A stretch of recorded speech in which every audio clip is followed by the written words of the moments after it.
भगवान विष्णु को अति प्रिय है, भक्ति को प्रदान करने वाला है।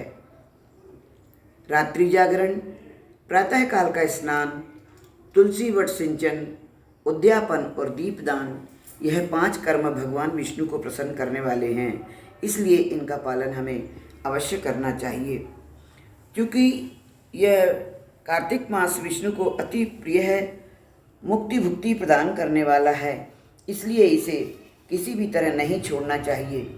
यदि हम व्रत उद्यापन न कर सकें तो व्रत की पूर्ति के लिए केवल ब्राह्मणों के प्रसन्न होने से विष्णु जी प्रसन्न होते हैं। यदि आप दीपदान कर सकें, दूसरे की दीप की वायु आदि से भली भांति रक्षा करें, और यदि तुलसी का पौधा न हो तो वैष्णव ब्राह्मण की ही पूजा कर लें, क्योंकि भगवान सदा अपने भक्तों के पास रहते हैं।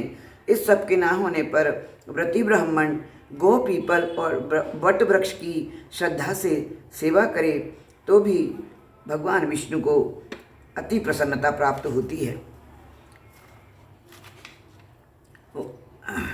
पीपल और वट वृक्ष को ब्राह्मणों के तुल्य ही बताया गया है। सभी वृक्षों में पीपल का वृक्ष और वट वृक्ष श्रेष्ठ बताए गए हैं। पीपल का पेड़ साक्षात विष्णु भगवान है और पलाश का पेड़ साक्षात ब्रह्मा है। इन वृक्षों की पूजा, सेवा तथा दर्शन से सब पापों का नाश होता है। ब्रह्मा, विष्णु और शंकर वृक्ष रूप में क्यों हुए, यह मैं आपको कथानुसार बताती हूँ। प्राचीन काल में भगवान शंकर और पार्वती जी विहार कर रहे थे। उस समय उनके विहार में विघ्न डालने के विचार से ब्राह्मण का रूप धारण करके अग्निदेव वहाँ पर आ गए। अग्निदेव ने उनके विहार के आनंद का नाश कर दिया। क्रोध में भरकर पार्वती जी ने समस्त देवताओं को श्राप दे डाला। पार्वती जी ने कहा कि हे देवताओं, विषय सुख को कीट पतंग भी जानते हैं। आपने मेरे इस कार्य में बाधा डाली है, इसलिए आप सब लोग वृक्ष हो जाएं। इस प्रकार माता पार्वती के क्रोधित होकर के श्राप देने के कारण सभी देवता वृक्ष हो गए और भगवान विष्णु तथा शंकर जी दोनों पीपल और वट वृक्ष बन गए।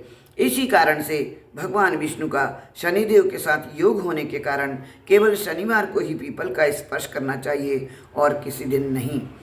अब अगली कथा आपको अगले वीडियो में मैं बतलाऊंगी कि पीपल का पेड़ शनिवार को छोड़ करके सप्ताह के बाकी दिनों में क्यों नहीं पूजा जाता। बोलिए शिव लक्ष्मी नारायण भगवान की जय।